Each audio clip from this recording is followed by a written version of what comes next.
एक interesting chapter है work energy power, और कंपैरेटिवली इजी लगता है लोगों को, लेकिन कुछ फॉर्मूले, कुछ कंसेप्ट्स हैं जिसको लेने से वो जल्दी जल्दी न्यूमेरिकल्स बन जाते हैं। क्वेश्चन आते हैं, इसमें से भी क्वेश्चन आते हैं, एंट्रांसेस में आते हैं, नीट में भी आते हैं, कुछ कंसेप्चुअल चीज़ें हैं और वो सब चीज़ों को अभी देखेंगे। चैप्टर का नाम है वर्क एनर्जी एंड पावर, ठीक है। और आप देखोगे जब मैं बताऊंगा तो I will write everything in one liner, सारा थ्योरी को खत्म कर लेंगे, then I give you a set of questions.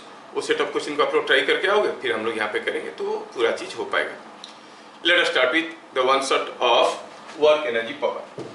काफी चीजें मालूम है, I can be very fast, I know. Work,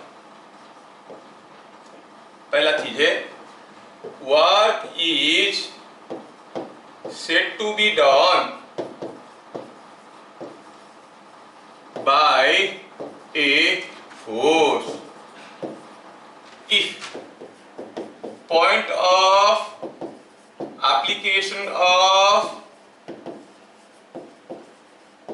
force is displaced। पहला, जिस पॉइंट में फोर्स लगा रहे हैं वो पॉइंट अगर डिस्प्लेस हो गया तो हम कहेंगे work is done by the force. Suppose here is a wall and you healthy standing here and pushing it with some force, तो whatever force you apply you are not able to displace the wall. In layman's language वो बहुत मेहनत कर रहा है, wall को दिन भर पुश कर रहा था, बट फिजिक्स कहता है कि he is not able to displace the wall, he has not done in work। तो वर्क तब होता है when the point of application of force is displaced। तो ऐसा केसेस में आप कहोगे no work is done, ठीक, no work is done। Point number 2, ठीक है। Then how much is the work done? Work done by a constant force F। Constant force, work done by a constant force is given by, थोड़ा जगह बना लेते हैं, थोड़ा ज्यादा हो गया ये, हाँ चल बढ़िया है। Work done by a constant force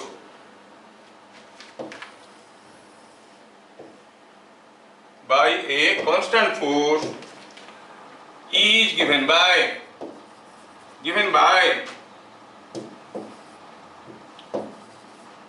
W is equal to F dot S। सारा स्टेटमेंट को समझाते हुए चलेंगे, बस ध्यान रहे कि S क्या है। S इज displacement of point of application. ये चीज को इंसिस्ट करना, थोड़ा इंपोर्टेंस देना। बुक में ये पॉइंट को इंपोर्टेंस नहीं दिया है। इस पॉइंट को लेके बड़े डिफिकल्ट क्वेश्चंस बहुत आसानी से बन जाते हैं, और ये पॉइंट को नहीं जानते उनके लिए काफी तकलीफ होता है। देखेंगे, S इज displacement of point of application of force. जिस पॉइंट में फोर्स दियो उस पॉइंट का डिस्प्लेसमेंट। यूनिट क्या होता है?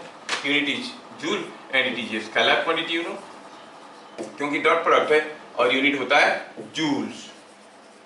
ये जूल्स है और ये स्केलर क्वांटिटी है, ये हमें समझ में आया।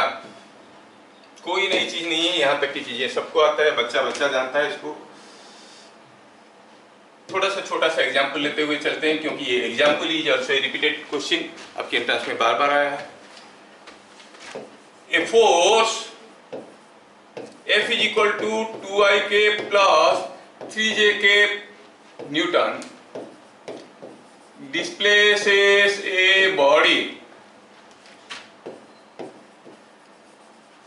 from R1 vector 3ik plus 2j meter to R2 6ik plus 4j metre. कोई एक फोर्स किसी एक बॉडी को डिस्प्लेस कर दिया, कहां से कहां तक? R1 से R2। ये R1 से R2 का मतलब, R1 से R2 का मतलब हुआ initial position vector of the particle was R1, final position vector of the particle was R2।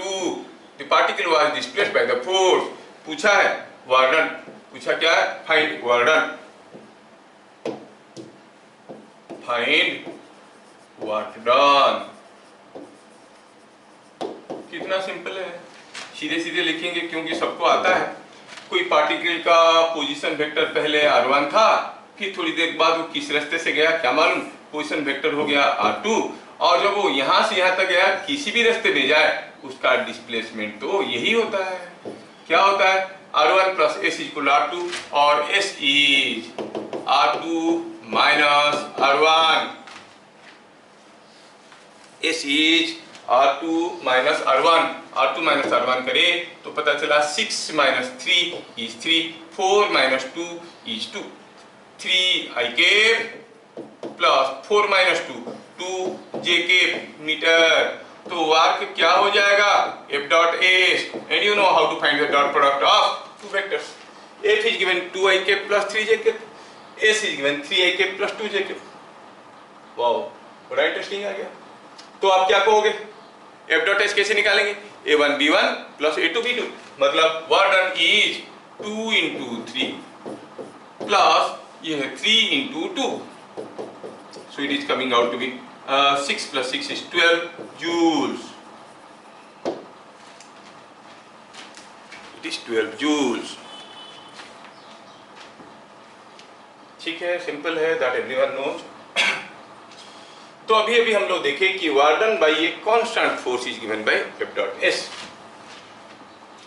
थोड़ा आगे बढ़ते हैं देखने के लिए पॉइंट नंबर 3 में। तो work done that we have seen as f dot s can also be written as fs cos theta, where theta is angle between f and s। s क्या है वो आपको मालूम। जब ये चीजें हम निकालेंगे for different values of theta, cos theta positive भी हो सकता है, नेगेटिव भी हो सकता है। अब अगर ये पॉजिटिव हुआ इसका मतलब work is done by the force, negative हुआ तो वर्क इज डन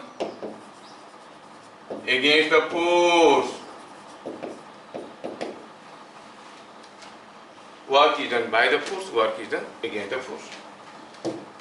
Accordingly, मतलब अगर फोर्स और डिस्प्लेसमेंट के बीच में एंगल मोर देन 90 है तो quantity will be negative, work is done against the force. Force और डिस्प्लेसमेंट के बीच में एंगल इज लेस देन 90 तो work is done by the force. Just for sake of example, supposing हम कहेंगे कि यहाँ पे कोई एक ब्लॉक रखा है, this block is being pulled by two forces. दो आदमी इस ब्लॉक को खींच रहे हैं, इस फ्लोर पे खींच रहे हैं। तो आप कहोगे मान लो कि यहाँ पर कोई एक फोर्स ऐसे खींच रहा है F1, और यहाँ पे कोई आदमी इसको रोकने की कोशिश कर रहा है ऐसे से F2, जबकि F1 is much greater than F2. So in that case, obviously this block will move in this direction. Now the displacement is in this direction, and the angle made with F1 is θ1, which is less than 90. You say work done by F1, and angle made by the force F2 is the displacement. You clearly see it is more than 90, so work is done against F2. ठीक है, हमें आगे चल के जरूरत पड़ेगा to find out the total work done. Total work done being a scalar quantity, you have to add them all to find out the total work done. खैर, figure से भी पता चल रहा है कि if theta is 90 degree, that means the force is perpendicular to the displacement, the work done is 0। ठीक है, हाँ सारे छोटे मोटे चीजें जानते हैं हम भी जानते हैं कि आप जानते हो, उसके बावजूद बता रहे हैं क्योंकि नोट्स तो कंप्लीट रखना है। I have to have a complete note. ठीक है, ये हो गया चीजें। नाउ अभी थोड़ा इसके ऊपर एक छोटा सा क्वेश्चन देखते हैं कैसे करेंगे। जैसे मैं अगर कहूं कि यहाँ पे कोई एक इंक्लाइंड प्लेन है, ठीक है, और इस इंक्लाइंड प्लेन पे मैं किसी एक ब्लॉक को खींचते हुए ऊपर लेना चाहता हूं। I want to take it up. चलिए मानते हैं कि यहाँ पर कोई एक ब्लॉक रखा हुआ है, and this block is to be pulled up say it is rather pushed up by a force something like 20 Newton, and this block has got a weight, say it is 5 kg. Block को हम A से B तक push करके ले गए, A से B तक push करके ले गए, और दिया गया है कि जो एंगल है से दिस एंगल इज समथिंग है 30 डिग्री। ठीक है, the block is push from A to B, 30 degree ले गए। क्या क्वेश्चन दिया है? Here AB is equal to say something like 8 meter. The block was pushed from A to B. अब ये 5 kg का ब्लॉक को हो सकता है कि 20 न्यूटन पुश नहीं कर पाएगा। To make it more accurate, let us make it 200 Newton. 200 Newton का फोर्स इसको पुश कर रहा है। ये है क्वेश्चन। तो ऐसा केस में अगर पूछा गया what is the work done bye 200 Newton in moving the block from A to B, find work done bye 200 Newton. ये जो 200 न्यूटन का फोर्स है ये कितना वर्क किया, क्या करने में? ब्लॉक को पुश करके लेने में। Find the work done bye 200 Newton.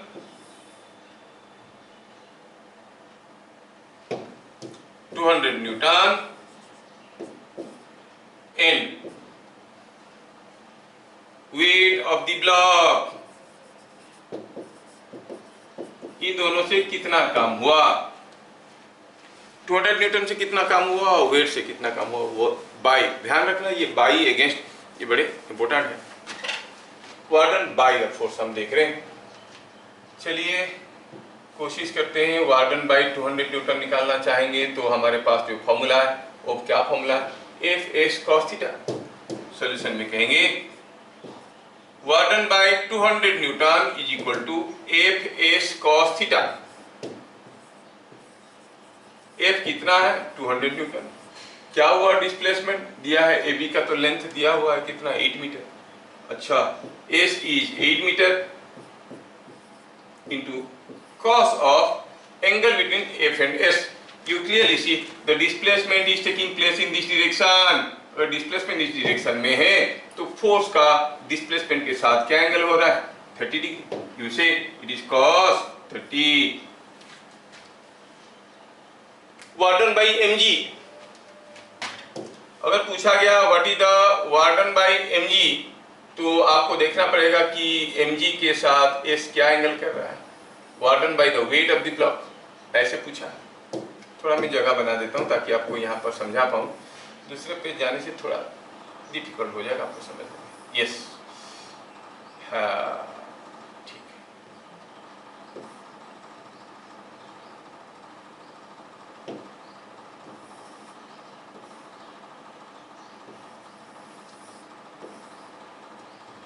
Yes, ये हो गई हमारी कहानी। हाँ, तो वार्डन बाय पूछा है, work done by wait, warden by wait, warden by wait मतलब mg। फॉर्मूला तो है F S cos theta. F S cos theta, F की जगह क्या लिखेंगे? वेट कितना है? 5g। एस कितना है? वेट कहाँ पे एक्ट कर रहा है? At the centre of gravity. When the block goes from here to here, उसका डिस्प्लेसमेंट पॉइंट ऑफ एप्लीकेशन का भी वही है, उसका भी डिस्प्लेसमेंट तो 5 ही है इनटू cos थीटा। थीटा क्या है? Angle between force and displacement. Weight कैसा है? वेट नीचे की तरफ है, डिस्प्लेसमेंट इधर को है। क्या आप ये एंगल बता सकते हो? 120 ये 30 plus 90, 120 cos 120। Yes, yes, yes. And you find it is coming out to be 50 into 5 is 250 by 2 is minus 125 joules। तो इससे पता चला work done by 200 newton force is coming out to be 800√3 joules. Positive है। Work done by weight is minus of 125 joules, means work is not done by gravity, rather it is done against gravity। मैं बस ये formula को समझाने की कोशिश कर रहा था। F S cos theta. ठीक है, डिस्प्लेसमेंट 8 मीटर हो उसमें। 8 मीटर डिस्प्लेसमेंट 8 मीटर में 5 लिख दिया क्या? और सीधे गड़बड़ हो गया। अच्छा, तो मैं इसको 8 कर देता हूँ। ये 8 मीटर हो गया तो ये हो गया कितना? 400, ये हो गया 200, 200। Fine, it is 200। कितने सिंपल सिंपल फॉर्मूला है, आपको पूरा मालूम है, बस काम पूरा करने के लिए कर रहे हैं। पॉइंट नंबर 4, ये जो हम देखे work done is equal to F dot S, उसके बाद हम देखे कि it is F S cos theta. इसको थोड़ा और बारीकी से देखोगे तो मिलेगा कि सपोज हम कहेंगे कि कोई एक बॉडी फोर्स है, वो ऐसा है। Suppose this force pulls a body in this direction by a distance s, और ये एंगल थीटा, तो work done by the force is F S cos theta. But if you minutely observe here, what does this s cos theta represent? This s cos theta is nothing but component of displacement in the direction of force. So I can say it is force into component of displacement in direction of force. Component of displacement in the direction of force, मतलब force के direction में कितना गया। Just for sake of example, supposing हम कहेंगे कि हमारे पास कोई एक ट्रायंगुलर वेज है, ऐसा है। सपोज हम कहेंगे कि ये लेंथ है a और ये लेंथ है b, this point is p, this point is q। Now I want to pull a block of mass m or push a block of mass m by a force F1। P से Q तक block को push करके लिए थोड़ी देर पहले जो coaching किए थे उसी का रिपीटेशन है, बस अप्रोच अलग है। तो वहां पर हमें निकालने के लिए एंगल वैंगल का जरूरत था और एफ एस कॉस थीटा करके करते थे, ठीक है। तो एग्जाम्पल में हम कहेंगे in pushing the block, pushing the block from P to Q, work done by F1 is F1 S cos theta और F1 डॉट S कर सकते हैं, जो हम सीख चुके हैं, बट अभी हम तीसरे बारे में जा रहे हैं। Force into component of displacement in the direction of force. जब हम इसको ऐसे पुश किए, चढ़ते चढ़ते वो यहां तक गया, तो इस डायरेक्शन में कितना गया? इस डायरेक्शन में गया a, तो इट इज सीधा सीधा F1A। It is going in this direction, कितना गया? क्योंकि फोर्स F1A से था। अगर हम कहेंगे वर्क डन बाय mg, तो आप कहोगे mg into displacement in the direction of force. How is mg? mg is downwards. तो जब वो P से Q गया, नीचे की तरफ कितना गया? नीचे कहां गया? तो ऊपर गया, कितना? B। ऊपर की तरफ B गया, तो नीचे की तरफ -B। So you say it is mg into -B। क्या मैं समझा पा रहा हूं? So you see your calculation gets easier and easier slowly if you understand the real meanings and fundamentals behind. समझ में आ रहा है क्या? अब वाट निकालने के लिए हमें इतना और पापड़ नहीं बेलना है।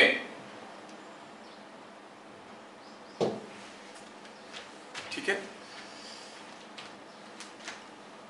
तो now we have got absolute clarity कि what is this F, what is this S। F is the force, S is the displacement of point of application of force, theta is the angle between F and S, S cos theta is the component of displacement in the direction of force। बस में अब समझ में आया कि नहीं आया, थोड़ा आपका जो अंडरस्टैंडिंग है उसको क्लियर करने के लिए दो पॉइंट लिख देता हूँ। खाली आपको ट्रू फॉल्स बोलना है। When a man is walking,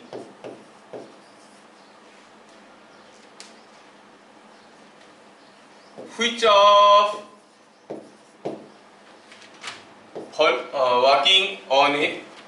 walking on a horizontal road on a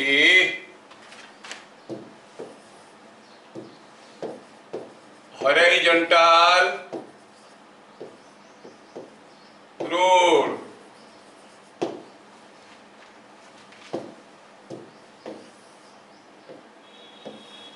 Which of the following forces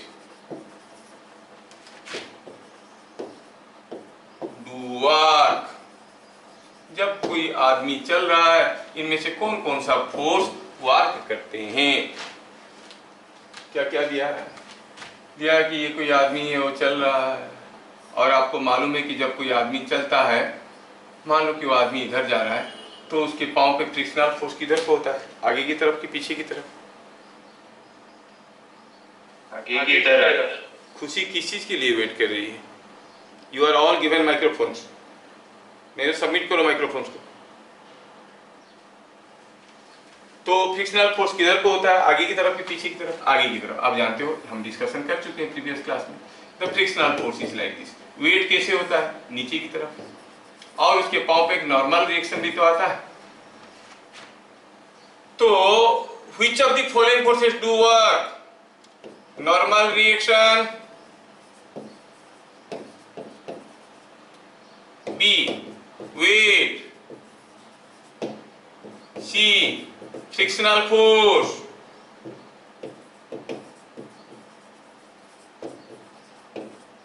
D none of this। इनमें से कौन कौन सा फोर्स वर्क करते हैं? आपको क्या लग रहा है? सिर्फ वेट ही काम करता है। कैसे काम करता है भैया? वेट ऐसा है, he is going on A horizontal road. What is the angle between force and displacement?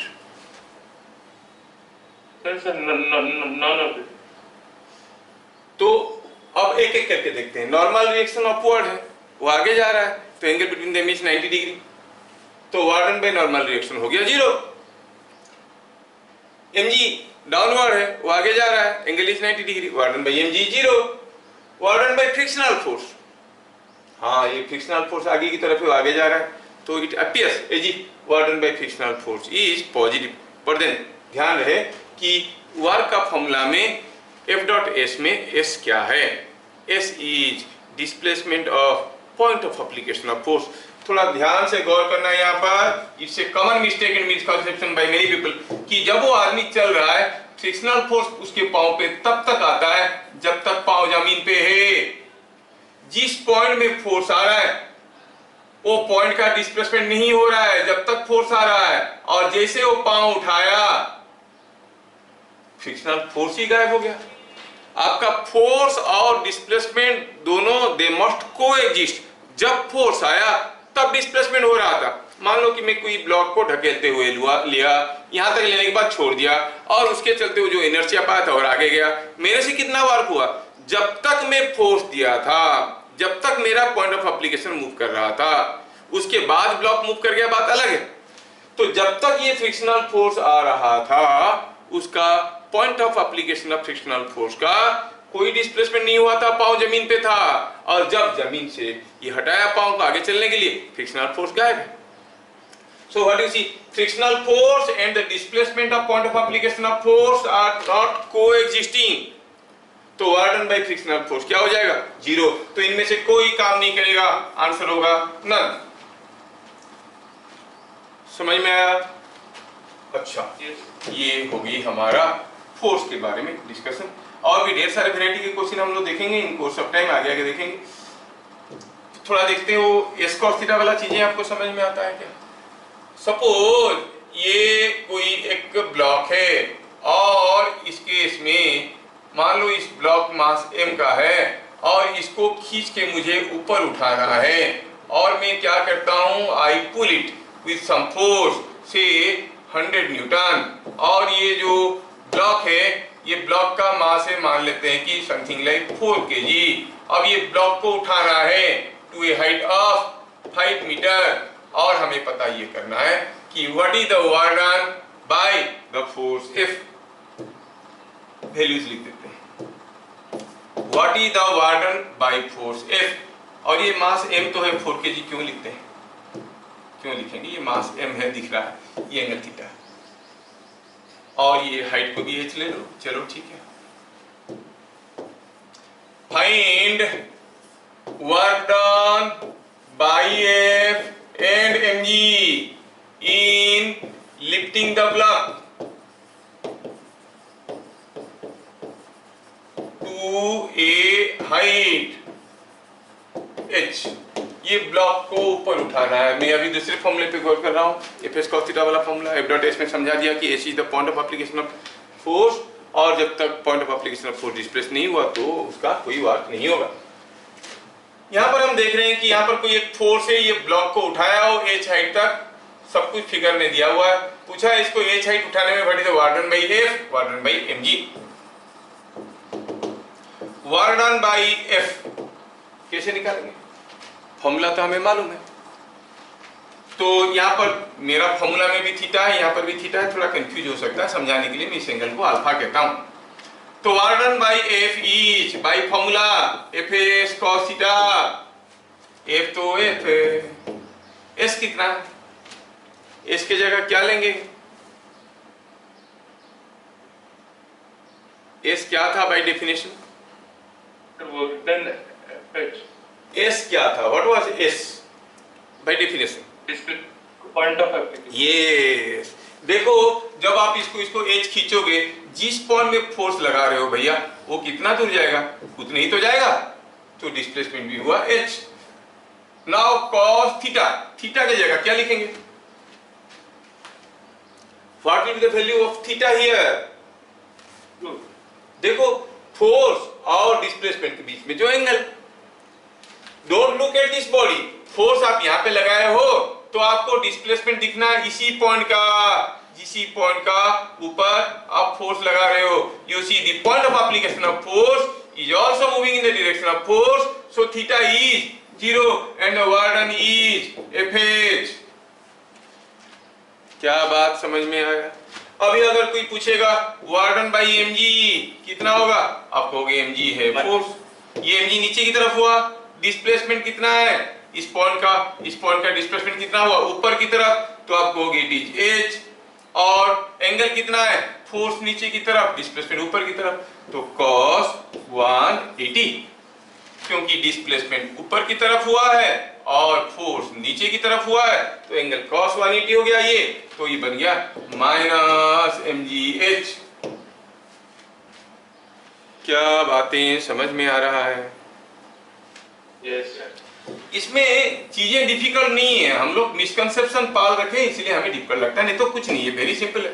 अगर पहली बार तुम लोग जिंदगी में यहाँ से पढ़ते तो शायद आपको कोई तकलीफ नहीं होता। क्लास 10 से ही कुछ कंसेप्ट बैठ गया है, स्कूल वाले भी बीच बीच में इंटरप्ट करके मिसकंसेप्शन डालते रहते हैं, तो सारा गड़बड़ होते रहता है।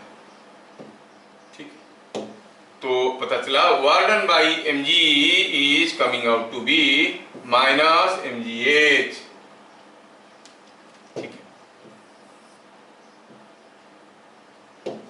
I hope you have understood this case. बेहतर समझाने के लिए I can give you one more example. Or one more example. Supposing I say, here is a hemispherical ball. Just to confuse you, question difficult नहीं, आपको confuse करने की कोशिश कर रहा हूँ, आप नहीं होगे मुझे मालूम है। और ये हेमिस्फेरिकल बॉल का रेडियस है r, और यहाँ पर कोई एक ब्लॉक रखा है, मास चलो मानते हैं 2 kg का, और इस ब्लॉक को आपने खींचा कैसे, ऐसे, थ्रू दिस, ऐसे करके खींचने लगे विथ सम फोर्स से समथिंग लाइक 100 न्यूटन। अब ब्लॉक को खींचते हुए आप A से B तक ले गए, you took it up to A to B by pulling the thread। खींचते हुए आप इसको A से B तक ले गए।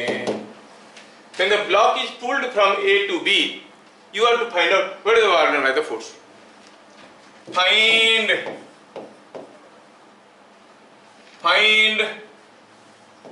work done by F in pulling the block from A to 100 100 आ रहा है। गड़बड़ क्या है, किस चीज की गड़बड़ है, चलिए समझते हैं। आप जो बोल रहे हो उसमें क्या गड़बड़ी है पहले समझो।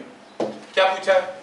Find the work done by F, find the work done by F in pulling the block from A to B. Block को अगर हम ए से बी तक पुल करेंगे कितना बार होगा?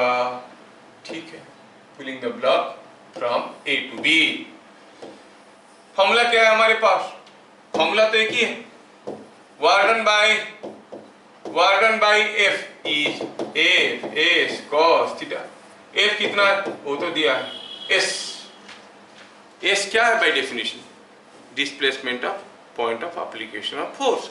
आप जिस पॉइंट को खींच रहे हो वो पॉइंट कितना आगे जाएगा? जब तक ये ए से बी जाएगा, अच्छा ये बी लिख दिया हूं दोनों जगह, ये ए से बी तक जाएगा, व्हाट इज द डिस्प्लेसमेंट? अरे ये आर है, ये आर है, तो क्या ये √2r नहीं हो जाएगा? पूरा का पूरा थ्रेड बाहर आएगा। So this thread length is √2r, ये चढ़ेगा पूरा यहां तक। And what is the angle between force and displacement? अरे फोर्स भी ऐसा है, point of application of force का भी डिस्प्लेसमेंट ऐसा है, तो एंगल तो 0 है। सो इट इज 100 √2 × r। क्या बात समझ में आ रहा है? आंसर पे मत जाओ, फंडामेंटल पे ध्यान दो। तो आप कहोगे work done by the force in pulling the block from A to B 100 √2 r। ठीक है, ठीक है। So we have seen Warden by a constant force. When the force is constant, it is easy on our part to find out the Warden. और हमें ये भी देखना है कि अगर हमें निकालना है total work done on a body, means we have to find out the sum of work done by all forces. That will see later, थोड़ा देर में उसको देखेंगे। Now let us see about work done by variable force. ये था point number हमारा 4 था, क्या था ये? 4 था, ठीक। Point number 5, work done by variable force. Work done by variable force. कोई वेरिएबल फोर्स से वर्क निकालना है तो कैसे निकालेंगे? वैसे ही निकालेंगे जैसे निकाल रहे थे। अरे वैसे निकालने के लिए एफ को कांस्टेंट होना चाहिए था, एफ का वैल्यू फिक्स्ड होना चाहिए था। अब ये वेरिएबल फोर्स है, फोर्स बदल रहा है, तो फोर्स का वैल्यू क्या लेंगे? हाँ, अब आया क्वेश्चन। ठीक है, फोर्स बदल रहा है तो कैसे बदल रहा है? 2 तरीके से बदल सकता है। हो सकता है कि पोजीशन के साथ फोर्स बदल रहा है, या फिर समय के साथ फोर्स बदल रहा है। एफ में भी चेंजिंग विथ टाइम और चेंजिंग विथ पोजीशन और कोऑर्डिनेट। दोनों ही केस में how to find out the work done by this variable force. कोई एक सिंपल सा केस लेते हैं। ये पहला हुआ कि अगर हम कहेंगे कोई बॉडी के ऊपर आता हुआ फोर्स कंटिन्यूअसली बदल रहा है, ठीक है। तो जैसे जैसे जैसे जैसे फॉर योर अंडरस्टैंडिंग मैं कहूँ कि यहाँ पे कोई एक मैग्नेट रखा हुआ है, से ये north pole of the magnet है, और यहाँ पे चलो मानते हैं कि कोई एक ग्लास ट्यूब रखा हुआ है। ये कोई एक ग्लास ट्यूब है, स्मूथ ट्यूब है, अब इसमें कोई फ्रिक्शन नहीं है, और इस ग्लास ट्यूब के अंदर से हम एक आयरन ब्लॉक को इसके पास लाने वाले हैं। The iron block is supposed to be pulled through the glass tube। मान लो कि मैं यहाँ पे कोई एक आयरन ब्लॉक को रखा, अब ये मैग्नेट इसको खींचेगा ना, जब ये खींचेगा तो ये आगे आएगा। जैसे जैसे ये पास आने लगेगा तो मैग्नेट की खिंचाव बढ़ने लगेगा। That means the force acting on the block is not constant; it is continuously increasing as it is coming close. Now I want to know how much is the work done by the magnetic force in pulling the block from here to here. ठीक है, तो ऐसा case में हमें समझ में आया कि ये जो हमारा आयरन ब्लॉक है वो कुछ इस रास्ते में आने वाला है, क्योंकि तो रास्ता कांस्टेंट है, इसी रास्ते में ही आएगा। तो हमें क्या करना है? हमें देखना ये है कि अगर यहां से यहां तक का एक छोटा सा मैं डिस्प्लेसमेंट को कंसीडर करता हूं, बहुत छोटा डिस्प्लेसमेंट है, इतना छोटा डिस्प्लेसमेंट है कि you can consider this as almost 0.001 millimetre, मतलब इतना छोटा है। इतना छोटा डिस्प्लेसमेंट है तो आप इसको कह सकते हो कि ये छोटे से डिस्प्लेसमेंट में हर जगह फोर्स कांस्टेंट है। फोर्स इस पॉइंट में कैसे था, आप कहोगे इस पॉइंट में फोर्स कुछ इस डायरेक्शन में होगा क्योंकि वो मैग्नेट की तरफ खींच रहा है। So when the force was F1, let us consider a small displacement ds1। तो यहां से यहां तक आने में फोर्स को हम कांस्टेंट मान सकते हैं क्योंकि displacement was very small. Variation of force on that small displacement can be ignored. You assume that the force is constant over the small displacement. Then what is the work done by this force in moving this body from here to here? You say F1 dot ds1. ठीक है? Similarly, यहाँ से यहाँ तक लाओ, जब यहाँ से यहाँ तक लाओगे फोर्स बदल गया होगा, वर्क डन होगा F2 dot ds2, है ना, F3 dot ds3, ऐसे करके सारे छोटे छोटे वर्क निकाल के जोड़ देंगे। Work is scalar quantity, you will get the total work. Clear? तो यहां से हमें समझ में ये आया कि work done in pulling a body from one position to other by a variable force, तो is given by summation of, और you can say it is F1 dot ds1 plus F2 dot ds2। ये हो गया fundamental method of calculating the work by a variable force. This can be written as summation of Fi dot DSI, where what is DSI, ये clear होना चाहिए कि DSI चीज है क्या। where DSI is equal to a small displacement, small लिखना जरूरी है, small displacement of point of application, किधर से, along the path, जिस रास्ते में आ रहे थे along the path ही तो दिए, along the path। ये याद रखना, जब S बोलते थे displacement of point of application of force, अब बोल रहे हैं small displacement of the point of application along the path। ये बहुत जरूरी है, that will help you to integrate the total thing to find out the work done. समझ में आया क्या? ये जो चीजें हम देखे अभी, थोड़ा इसको समझने की कोशिश करते हैं। सपोज हम कहेंगे, सपोज जस्ट ये पॉइंट को समझने के लिए एग्जांपल देता हूं,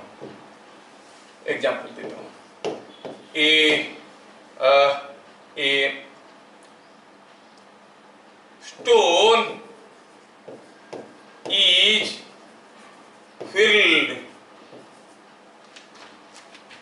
filled by a thread in a horizontal circle of radius r. Find work done by tension T, tension दिया हुआ है, in half revolution, in half revolution what is the work done by the tension आपको पूछा गया है।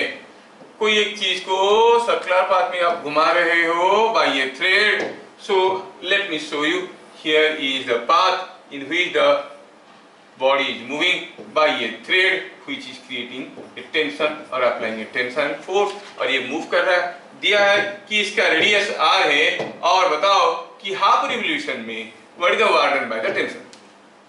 फिर zero. भाई sir क्यों जीरो होगा? वर्क बताओ, सर को जीरो बनाना, सर तो हीरो है। हाँ पहले बता, सर जीरो है कि सर हीरो है? जीरो। तो फिर जीरो क्यों बोलता है? Sir zero. अच्छा देखो सुनो, यहाँ पर पहले बताओ कि ये जो टेंशन है, ये टेंशन जो है वो कांस्टेंट है कि वेरिएबल है? टेंशन तो फोर्स है, कांस्टेंट है कि वेरिएबल है? बोल सर बताया तो नहीं गया है मैग्नीट्यूड कांस्टेंट रहता है कि बदलता है, कैसे पता करेंगे?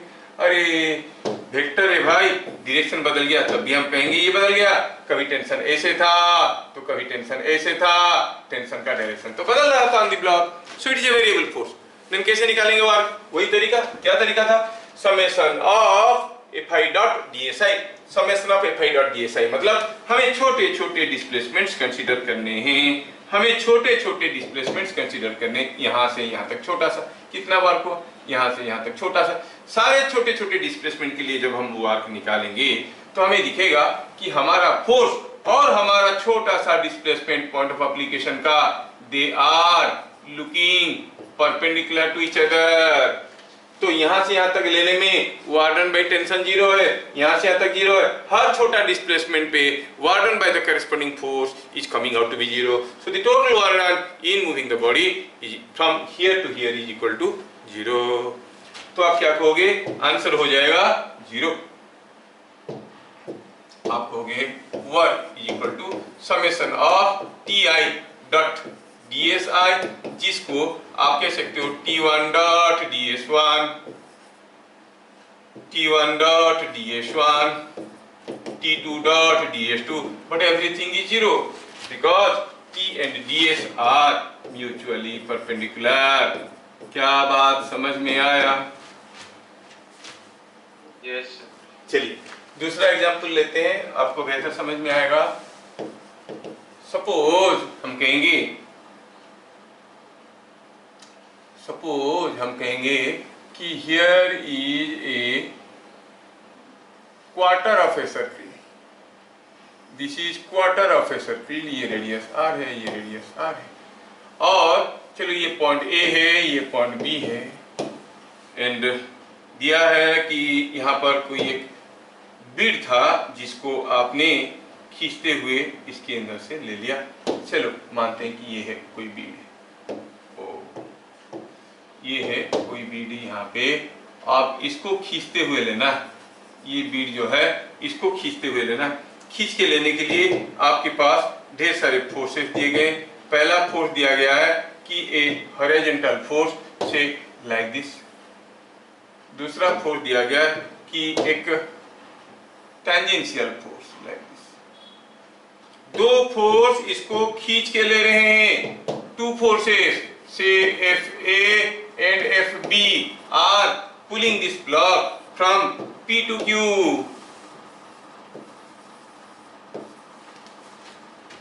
ठीक है, टू कांस्टेंट मैग्नीट्यूड फोर्सेस, दोनों फोर्स का मैग्नीट्यूड कांस्टेंट है। FA and FB pull the bead from P to Q। Find work done by each force। FA FB दोनों कांस्टेंट मैग्नीट्यूड फोर्सेस है। क्या दिया है? FA is always horizontal but FB is always tangential। ध्यान दिया यहाँ पे कि FB जो है हरदम टेंजेंशियल है। मतलब जब आप कुछ, ये जो ब्लॉक है, ये जो क्या ये बीड है, ये बीड जब वो यहाँ से कुछ यहाँ पर आ गया होगा तो यहाँ पर पहुंचने के बाद भी आपका FA कुछ ऐसा होगा और FB कुछ ऐसा होगा। मतलब FB is always tangential, FB is always tangential, FA is always horizontal। मतलब कोई कंटिन्यूअसली इधर खींच रहा है, कोई ढकेलते हुए ले रहा है। समझ में आ रहा है? तो ठीक है, कोशिश करते हैं निकालने के लिए what is the warden. Solution work done bye FA। अब देखें FA के कांस्टेंट फोर्स है कि वेरिएबल फोर्स है? मैग्नीट्यूड तो कांस्टेंट है, दिया है कि दोनों फोर्स का मैग्नीट्यूड कांस्टेंट है, और FA तो हॉरिजॉन्टल है, मतलब डायरेक्शन भी कांस्टेंट है, तो फोर्स कांस्टेंट हो गया। फोर्स कांस्टेंट हो गया तो फिर वर्क निकालने का तरीका क्या हो गया? Force into displacement in the direction of force. जब वो इसको P से Q तक लिए, इधर को कितना लिए? R लिए, सो it is FA into R। इधर clear? Work done bye FA समझ में आ गया। वर्क डन बाय FB, अब आप देख रहे हो कि जो FB है उसका भी मैग्नीट्यूड कांस्टेंट है। टू कांस्टेंट मैग्नीट्यूड फोर्सेस, मतलब FB का भी मैग्नीट्यूड कांस्टेंट है, लेकिन ये कभी ऐसा कभी ऐसा कभी ऐसा कभी ऐसा कभी ऐसा जा रहा है, तो आप कहोगे A B is a variable force. Variable force के लिए वर्क निकालने के लिए क्या करना पड़ता है? छोटा छोटा डिस्प्लेसमेंट लेना पड़ता है। लेट अस टेक ए छोटा डिस्प्लेसमेंट, कहां से पर, यहां पर छोटा सा डिस्प्लेसमेंट लेता हूं, ये छोटा सा displacement. I take a very small displacement here, I call this displacement ds। तो हमें क्या करना पड़ेगा?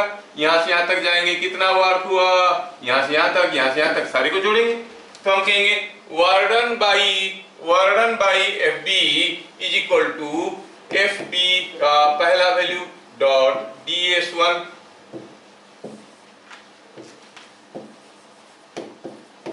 एफ बी का दूसरी जगह पे वैल्यू डॉट ds2, ऐसा करके निकालेंगे और जोड़ेंगे। लेकिन हम देख रहे हैं कहीं भी एफ बी क्योंकि टेंजेंशियल है और ds1 भी टेंजेंशियल है, तो दोनों के बीच में एंगल 0 है। हम इसको कह सकते हैं it is F B ds1 cos 0 F B ds2 cos 0 over any small displacement anywhere you find the force and displacement are in the same direction, the angle between them is 0। f dot ds में ds क्या था? Displacement of point of application of force along the path। आपका force tangential है, displacement भी along the path है, मतलब tangential है, angle 0 हो गया। अगर 0 हो गया तो ये सारा क्वांटिटी क्या बन गए? F B ds1 ds2 and so on. अगर ये सारे छोटे छोटे डिस्प्लेसमेंट को जोड़ेंगे ds1 ds2 ds3 ds4 ds5, you'll get the total length। and what is the total length? Total length is 1/4 of the length of the perimeter। so you say it is fb into 2 pi r by 4 और answer हो गया fb by r by 2। समझ में आ रहा है? How to find work done by variable forces. क्या चीजें समझ में आ रहा है? Yes sir. नाउ आगे बढ़ते हैं। वेरिएबल फोर्स का पहला हिस्सा हम देख लिए। क्या देख लिए? देख लिए कि फॉर ए वेरिएबल फोर्स हम लोग देख लिए work done by a variable force. तो हम लोग देखे पहला फॉर्मूला हम लोग देख चुके, summation of F I dot DSI, है ना, ऐसा था, जिसमें ds क्या था? Small displacement of point of application of force in the direction of path. अब ये work done by a variable force can also be understood as, अगर हम फोर्स का वेरिएशन को डिस्प्लेसमेंट के साथ प्लॉट करते हैं, suppose this is the force acting on a body and the force is changing with the displacement x, तो अगर कोई पूछेगा कि बताओ भैया ये जो डिस्प्लेसमेंट है यहां से यहां तक का डिस्प्लेसमेंट में what is the work done by the force, आप कहोगे फोर्स तो वेरिएबल था, तो आप देखोगे कि if you are considering a thin strip here, a small displacement dx, तो आप देखोगे ये स्मॉल डिस्प्लेसमेंट में जो छोटा सा एरिया बना, ये एरिया का वैल्यू क्या होगा? f dx। so the thin area represents a small work done, है ना, और the total area under the diagram will give you, अगर ऐसे सारे छोटे छोटे एरिया को निकाल के जोड़ देंगे, ये एरिया सबको निकाल के जोड़ देंगे, will get the total area। So what does the total area under the diagram represent? The total work done। अगर मैं इसके बीच के सारा एरिया को जोड़ देता हूँ, सारे छोटे छोटे एरिया को जोड़ देता हूँ, तो I get the total work done। तो ध्यान रहे कि इन्हें work done by a variable force can be calculated like this, no doubt, but in addition to that we have got extra formula। क्या formula है? You say it is area under the F versus S diagram।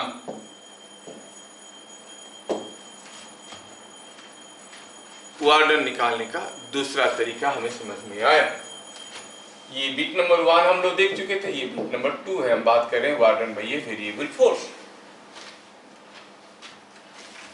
क्या बात समझ में आया? जैसे जैसे जैसे समझाने के मैं और एक क्वेश्चन दे सकता हूँ, हर एक के ऊपर एक दो क्वेश्चन देता हूँ, फिर तो हम लोग ज्यादा क्वेश्चन करेंगे। ये तो आज थ्योरी क्लास है, इसमें आप लोग थ्योरी सीखने की कोशिश कर रहे हो। तो कहेंगे कि the force acting on a body, force acting on a body, oh sorry, acting on a body uniformly increases, force acting on a body uniformly increases from 10 Newton to 20 Newton over a distance of 8 meter. Find work done. कोई force किसी body के ऊपर act कर रहा था और uniformly increase कर रहा था। It was uniformly increasing from one value to other. क्या था value? If I go for the force versus displacement diagram, तो दिया है कि जो फोर्स है वो कंटिन्यूअसली बढ़ रहा था। कैसे बढ़ रहा था? 10 न्यूटन से 20 न्यूटन, मतलब शुरू में तो था 10 न्यूटन, फिर बाद में हो गया 20 न्यूटन, दिस बिकम्स 20 न्यूटन, 10 से बढ़ के हो गया 20 न्यूटन। ठीक है, कितनी समय कितना डिस्टेंस में हो गया? It all happens in a distance of 8 metre. जब तक 8 मीटर गया तब तक over a distance of 8 metre force 10 से बदल के 20 हो गया था। Here is a plot of force versus displacement diagram. Now you are asked to calculate what is the work done in this during this process. अगर हमें work निकालना है तो हमें क्या करना पड़ेगा? You have to go for the area under the force versus displacement diagram. You there? तो आप कहोगे simply work done is equal to area under the diagram. अब ये डायग्राम के नीचे क्या एरिया है? ये ट्रेपेजियम का एरिया है। Half sum of parallel sides into distance between them is coming out to be 30 by 2 is 15 into 8 is 120 joules. So the work done is 120 joules. साथ साथ हमें ये भी समझ में आना चाहिए कि एरिया अंडर द डायग्राम तो समझ में आया। Positive area means work done by the force, negative area means work done against the force. थोड़ा इस चीज को भी मेंशन करना चाहेंगे क्योंकि इंपॉर्टेंट है। It is also equally important. हाँ दिख रहा है, काम चलाओ। Yes yes yes yes. तो थोड़ा मैं जगह बनाता हूँ, मुझे मेंशन करना चाहिए था कि यहाँ पर अगर वर्क पॉजिटिव आया तो क्या हुआ, एरिया पॉजिटिव आया तो क्या हो गया, नेगेटिव आया तो क्या होगा। ठीक है, ये हम जानते हैं, ये हम जान रहे हैं और ये हम जान जाएंगे। क्या है ये? Work done.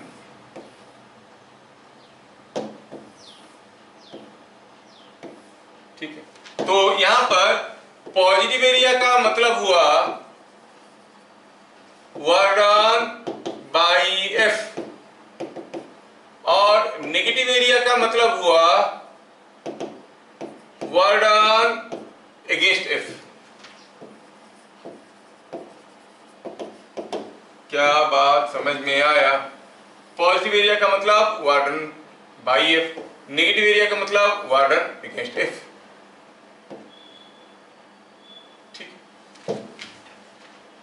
जैसे मैं कहूं कि the force acting on the body changes like this. दिया है the force increases then suddenly reverses the direction of motion and goes like this. This is the displacement in metre, this is the force in Newton.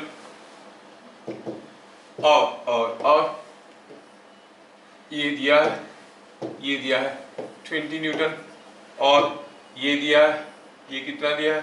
This is given something like -8 Newton और ये 6 है, ये 10 है। Question क्या दिया है? Find work done bye F 28.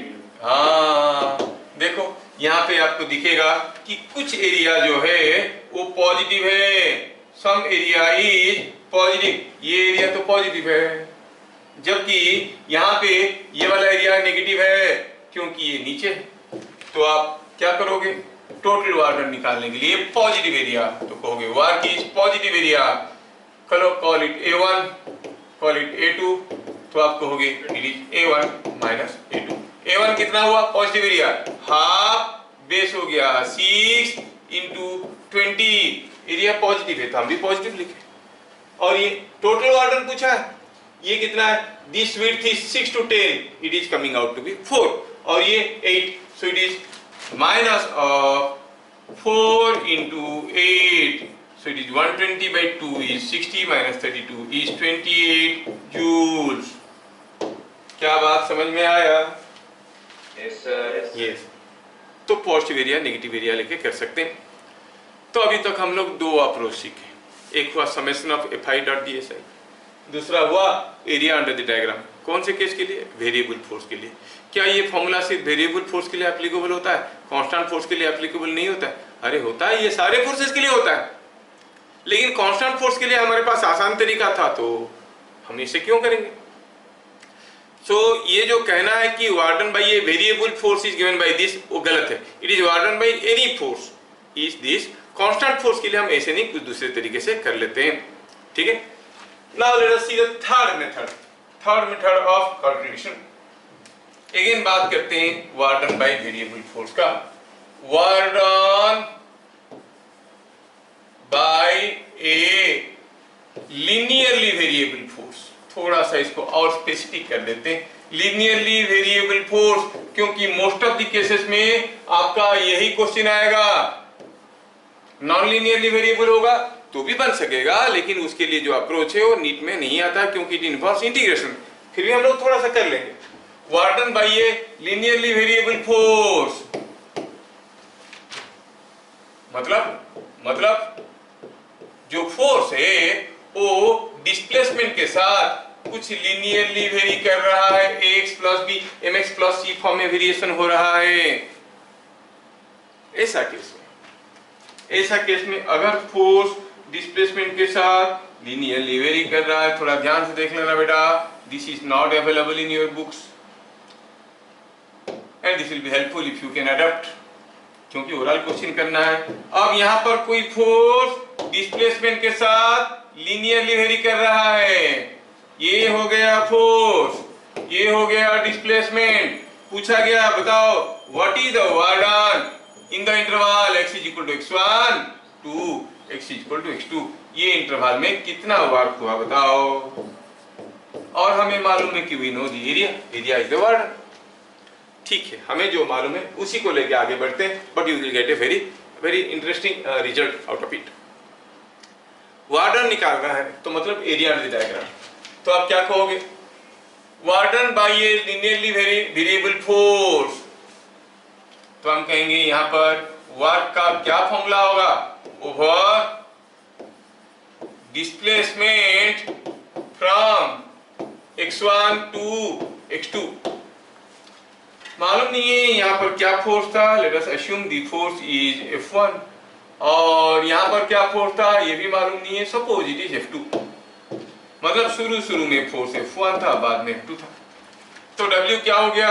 Area under the diagram.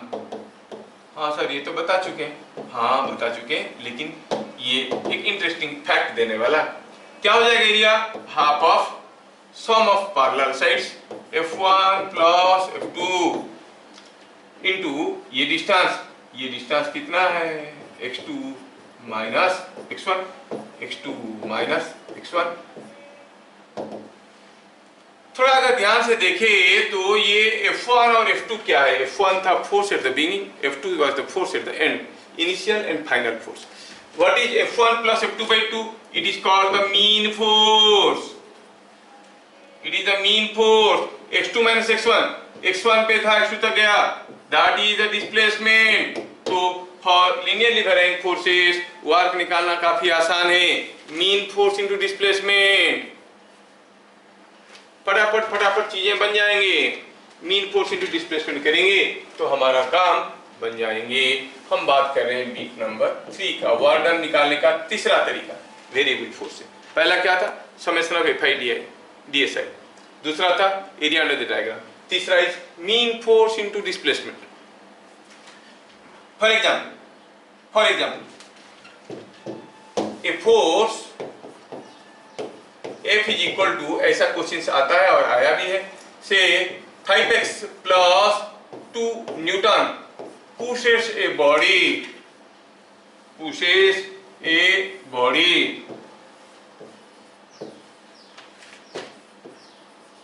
from x is equal to 2 meter to x is equal to 6 meter.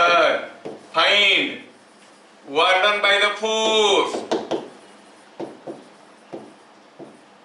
तो ये क्वेश्चन को कैसे करेंगे? हम क्लियरली देख रहे हैं कि फोर्स और डिस्प्लेसमेंट दोनों लीनियरली वेरी करें। देखो ये work energy power chapter easy है, इसलिए मैं बिना पॉज के चले जा रहा हूँ, क्योंकि आप लोगों को काफी कुछ चीजें मालूम है, आप जल्दी जल्दी समझ सकते हो, है कि नहीं? नीट के लिए तैयारी करोगे, डॉक्टर के लिए तो स्लो होने से थोड़ी होगा, ठीक है?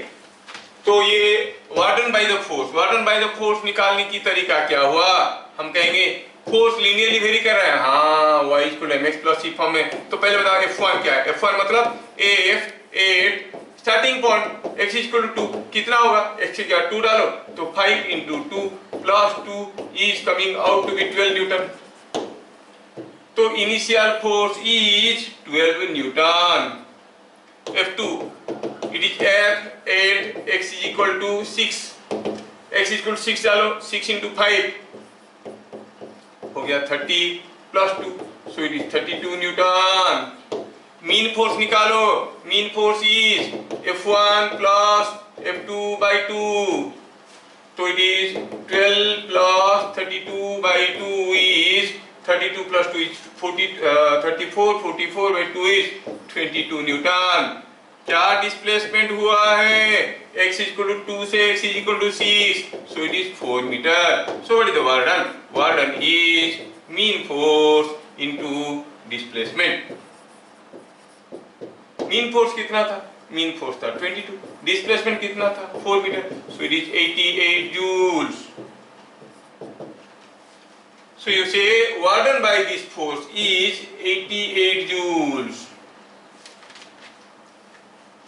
कहने का मतलब है, इसको इंटीग्रेशन लेके करते हैं बुक वाले सारे अर्थर, इसको हम ऐसे करते हैं, दिस इज निराला मेथड। इसलिए मैं बार बार इंसिस्ट कर रहा हूँ कि ऐसा मेथड बुक में आपका नहीं है, क्योंकि ये अलजेब्रिकल है, आप ओरली सोच सकते हो।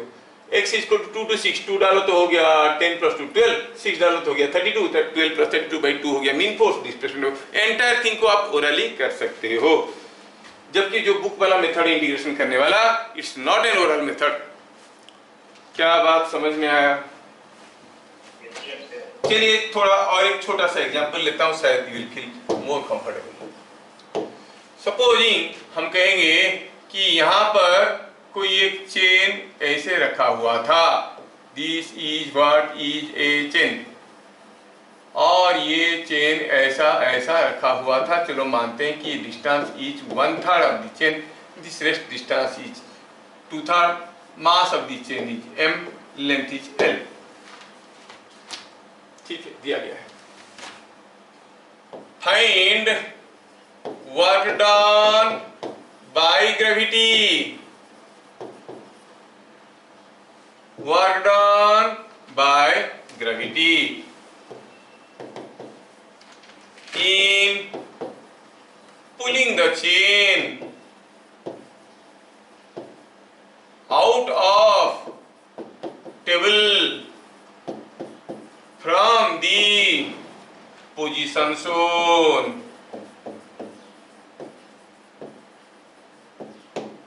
पूछा है ये चेन जिस पोजीशन पे उसी पोजीशन से खींच के सरकाना है, और what will be the work done by gravity. हाँ, ये पार्ट पे भी ग्रेविटेशनल फोर्स आ रहा होगा, बट उसका फोर्स ऐसे होगा, डिस्प्लेसमेंट ऐसे होगा, तो ये पार्ट के ऊपर वर्क डन बाय ग्रेविटी 0 है, जब आप इसको सरका रहे हो, यहां पर ग्रेविटेशनल फोर्स नीचे की तरफ आ रहा है, लेकिन ये जा रहा है ऐसे, फोर्स और डिस्प्लेसमेंट के बीच में एंगल 0 हुआ, 90 डिग्री हुआ, तो on this part work done by gravity is 0। Work is done by gravity only on the hanging part, weight नीचे की तरफ है, सरक भी रहा है नीचे। क्या मेरी बात समझ में आया? Yes, sir. अब क्या है, और force of gravity, force of gravity क्या है, इज नथिंग बट, ग्रेविटी कितना जोर से खींच रहा है, it is nothing but weight of hanging part, it is weight of hanging part. मैं सॉल्यूशन निकालने की कोशिश कर रहा हूं, ध्यान से देखना, बुक में मिलेगा थ्रू इंटीग्रेशन और पोटेंशियल एनर्जी का कंसेप्ट लेके। अब weight of the hanging part जो है वो डिपेंड करता है इसका लेंथ कितना है। When x की length is hanging, the weight will be directly proportional to x। आधा लेंथ झूलेगा तो mg/2 होगा, 1/3 झूलेगा तो mg/3 होगा, 1/4 झूलेगा तो mg/4 होगा। जैसे जैसे ये लेंथ बढ़ेगा, the weight of the hanging part will also increase। तो इससे हमें समझ में ये आ गया कि the force of gravity is linearly varying with the displacement। ये डिस्प्लेसमेंट के साथ linearly vary कर रहा है, तो linearly vary कर रहा है, और वार्डन में ग्रेविटी पूछा है, तो आप कहोगे F1 इनिशियल फोर्स, इनिशियली कितने जोर से ग्रेविटी खींच रहा था, और ये झूलता हुआ पार्ट कितना था, पूरा अगर मास m है, ये L/3 है, तो मास हो जाएगा m/3, वेट हो जाएगा g। फाइनल फोर्स कितना है, फाइनल मतलब कब, जब ये सरक के निकल चुका है, तब पूरा का पूरा फोर्स नीचे खींच रहा होगा, that must be mg। Initial gravitational force which is pulling and doing work is mg/3 and finally it is mg। यहां से यहां तक लाने में कितना वर्क हुआ, हम तो देख रहे हैं कि फोर्स वेरी कर रहा है, बट फोर्स लिनियरली वेरी कर रहा है, so you can go for the mean force. Mean force कैसे निकालते हैं, initial force plus final force by 2, it is mg/3 plus mg/2। थोड़ा सिंप्लीफाई करो तो it is coming 3mg plus mg 4mg/6 is 2mg/3। क्या ऐसे हुआ total force? Yes, the mean force is coming out to be 2mg/3। अगर ये है तो डिस्प्लेसमेंट कितना है, डिस्प्लेसमेंट, अच्छा इसको यहां से सरका के यहां तक लेके आए, कितना लेके आए, ऑब्वियसली 2L/3, तो आप कहोगे डिस्प्लेसमेंट हुआ 2L/3, तो फिर वर्क डन कितना हो जाएगा, mean force into displacement, mean force is 2mg/3 into displacement is 2L/3, it is 4mgl/9। so the work done by gravity by the time the chain slips out is equal to 4mgl/9। क्या बातें समझ में आया? Yes, sir. So this is what is the concept of mean force and displacement। कब apply होता है, when the force is linearly varying with the displacement। ठीक है,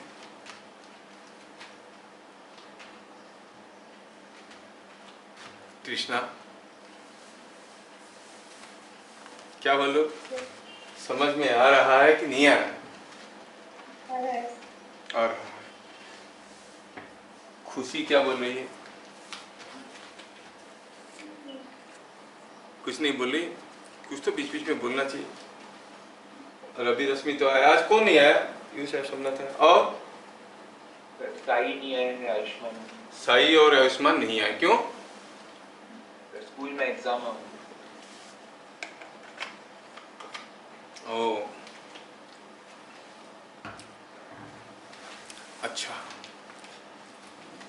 केटी को समझ में आ रहा है?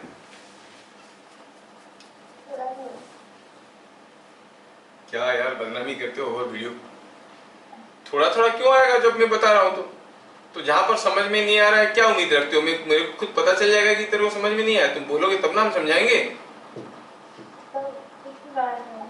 मतलब समझ में आ रहा है, याद नहीं रह रहा है? मतलब दोबारा देखना पड़ेगा, नहीं मतलब ये जन्म में तो समय नहीं मिलता है, दोबारा जन्म लेना पड़ेगा दोबारा देखने के लिए। ये जन्म में तो इतना बीजिए, समय कहाँ है देखने के लिए, तो फिर दोबारा जन्म लेना पड़ेगा। वो नीट के लिए प्यार से गाना है, तुम्हारे लिए हम जन्म लेंगे, सातों जन्म तक लगे रहेंगे, तेरा मेरा रिश्ता ऐसा है। हाय नीट, 7 जन्म में तो डॉक्टर हो ही जाएंगे, जन्म जन्म का साथ है तुम्हारा हमारा, ऐसे काफी गाना आता है। तो ये चीजें आपको समझ में आया, आद्याशा को समझ में आया। जब आद्याशा को या फिर वो केटी को पूछते हैं, दोनों माइक्रोफोन के पास आके बोलते हैं, पर पहले से क्यों नहीं बैठते हो पास आके, हाँ बीच में क्यों गैप है? जब बीच में माइक्रोफोन है, why you sit here and she sit there. चलिए, अगर मैं इस क्वेश्चन में कुछ दूसरा पूछता तो बताओ, दूसरा क्या है? अगर ये चेन को खींच के मैं टेबल के ऊपर चढ़ाऊंगा, गॉट इट? पहला केस में क्या था? चेन सरक रहा था और नीचे आया, चेन को खींच के मैं टेबल के ऊपर चढ़ाऊंगा तो what will be done against gravity? Obviously gravity नीचे खींच रहा है, आप जबरदस्ती चढ़ाओगे। What is the work done against gravity in pulling the chain onto the table? Table के ऊपर खींच के चेन को चढ़ाएंगे, वर्क डन अगेंस्ट ग्रेविटी क्या होगा? आप जानते हो कि जो फोर्स है वो हैंगिंग वेट है। तो शुरू में फोर्स क्या है? mg/3। जब आप इसको खींच के चढ़ाए, पूरा चढ़ गया, what is the hanging weight? 0। तो F1 होगा mg/3, F2 होगा 0। मीन फोर्स क्या हो जाएगा? mg/3 प्लस 0/2 इज mg/6 होगा कि नहीं होगा? और mg/6 हुआ मीन फोर्स, डिस्प्लेसमेंट कितना हुआ? खींच के चढ़ा दिए, कितना? L/3। तो वर्क डन कितना होगा? mg/6 into L/3। This is the work done against gravity, that is mgL/18। क्या बात समझ में आ रहा है क्या? यही चीजों को लोग इंटीग्रेशन करके, हाथी घोड़ा करके बहुत तकलीफ में करते हैं और खुद को भी डिफिकल्ट लगता है, बच्चों को बोलते हैं डिफिकल्ट क्वेश्चन है, ध्यान से सुनो, जबकि आप इसको ओरली कर सकते हो, है कि नहीं? आप इसको ओरली आराम से कर सकते हो। तो थोड़ा इसलिए ध्यान देना, क्योंकि हमें तो MCQ आंसर करना है ना, जितना आसानी से हो सकेगा उतना अच्छा है हमारे लिए, we can save our time. तो अब हम देखें कि how to find out work done by variable forces using all this concept. अब देखना था, थोड़ा इसको बना देते हैं ताकि आप लोगों को अच्छा लगेगा दिखने में। खाली आप लोग थोड़ी देखते हो, बाद में भी तो काफी लोग देखते रहते हैं वीडियो में, वो बोलेंगे हाँ अच्छा लिखते हैं। यस, ये 12/3, तो इधर जाओ,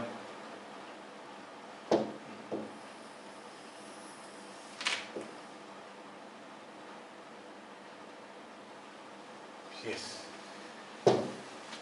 ठीक है, ये हो गई बात।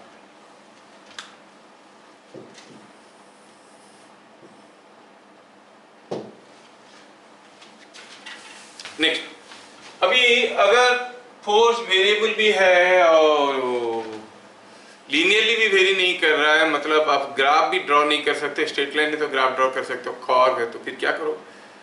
उसके लिए there is no other method to go for integration method. That's a unique method and everywhere it can be applied. Work done by a variable force, work done by a variable force, है ना? Work done by a variable force in displacing a body from A to B is given by, बड़ा important है, but इसके related questions नहीं आते हैं। अभी तो हम बहुत सारा मेथड देख चुके हैं, summation of Fi.dsi, और it was nothing but area under the diagram, or it was nothing but the mean force into displacement, but suppose कुछ वो डाटा अवेलेबल नहीं है ताकि वो फॉर्मूला लग सके, तो इसमें हम क्या कहेंगे, it is F dot DL का इंटीग्रेशन कहां से कहां तक, ए टू बी। क्या मतलब है, over A small displacement DL F dot DL is the work. इसे सारे छोटे छोटे डिस्प्लेसमेंट में जो वर्क होगा उसको एफ डॉट डीएल का इंटीग्रेशन कर देंगे। Summation of infinite number of continuous quantities is called integration. बस ध्यान ये रखना है कि जो डीएल है वो है क्या, डीएल इज स्मॉल डिस्प्लेसमेंट है, पहले भी मैं बता चुका हूं डीएस करके, it is small displacement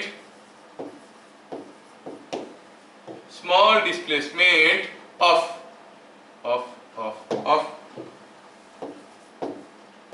point of application of force, small displacement of point of application of force along the path। ये याद रखना, ये बड़ा इंपॉर्टेंट है, small displacement of point of application of force, ठीक है, किस रास्ते में, along the path।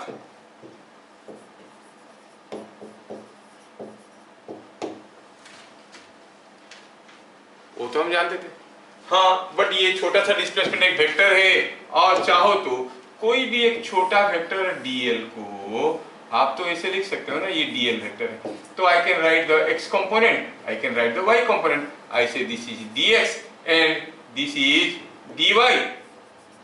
तो आप कह सकते हो it is dx i cap plus dy j cap. f dot dl निकालने का तरीका ये हुआ, सिंपल सा चीज है, इंटीग्रेट करो काम निकल गया। एक एग्जांपल देता हूं कैसे निकाल रहे हैं वो। सपोज क्वेश्चन देते हैं, ध्यान से देख लेना। क्वेश्चन क्या है, ए force F is equal to 4x square, say it is 3x square plus 3x square I kept plus 4y j kept Newton. Force constant नहीं है, देखो x और y के साथ बदल रहा है।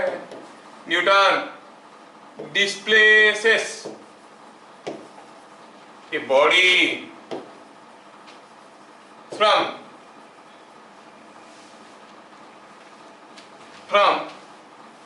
A का कोऑर्डिनेट दिया है, से इट इज 1 2 2 से B का कोऑर्डिनेट दिया है, इट इज 2 4।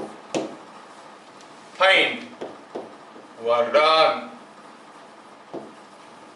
कितना वर्क हुआ, क्या दिया है, फोर्स दिया है, कैसा दिया है, 3x स्क्वायर आई cap 4y j cap.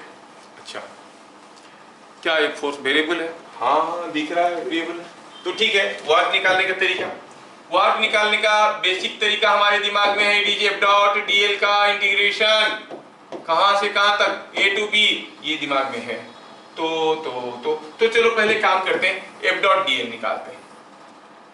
F dot DL पहले निकालते हैं, F तो दिया हुआ है, F डॉट डीएल मतलब F हो गया 3x square I cap, 3x square I cap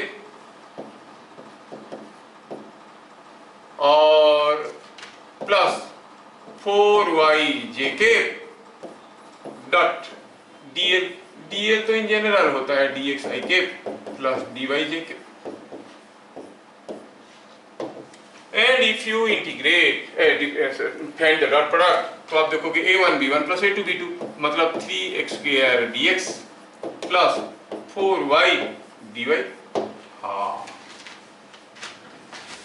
अब क्या रखा, now f dot dl का इंटीग्रेशन a to b जाना है, इसे में 3x square dx का इंटीग्रेशन प्लस 4y dy का इंटीग्रेशन। हाँ ठीक है, लिमिट a टू b मतलब a की जगह क्या लिखेंगे, we are integrating here with respect to x, so must write x at a, x at b।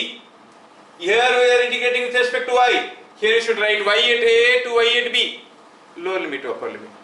तो x at a क्या था 1, x at a was 1, x at b was 2, y at a was 2, y at b is 4, and आगे का integration सबको आता है। 3x square का integration is 3 into x to the power 2 plus 1 by 2 plus 1 limited from 1 to 2। 4y का integration हो जाएगा 4y to the power 1 plus 1 by 1 plus 1 limited from 2 to 4। ये काम कोई भी कर सकता है। Anyone can now find out the integration। ये नीचे 3 ऊपर 3 खा गया, 2x to the power 3 आ गया, ये 2 डालो तो 8 minus 1 डालो तो 1, so it is coming out to be upper limit minus lower limit। देखो ये मैथमेटिकल पार्ट में मैं ज्यादा समय नहीं गंवाना चाहता हूँ, ये आपकी काम है, आप कर लोगे। डॉक्टर होने का मतलब नहीं कि मैथमेटिक्स कुछ नहीं आता है, मैथमेटिक्स तो आएगा। अब यहाँ पे जब बात करेंगे ये 4y स्क्वायर बाई 2, तो ये 2 को खा गया, रह गया 2, और ये y स्क्वायर है, अपर लिमिट डालो तो हो गया 16, लोअर लिमिट डालो तो हो गया 4, सो 4 into 16 minus 4 is 12 into 4 is 48 plus 7 is 55 joules। So the work done is 55 joules। यहाँ पर इंटीग्रेशन करेंगे तो यहाँ पर 4 की जगह 2 लिखना चाहिए था, ये तो ये कितना हो जाएगा 16 minus 4 is 12 into 2 is 24 plus 7 is 31। हाँ, ये कभी कभार ऐसे मिस्टेक्स होते रहते हैं, ठीक है।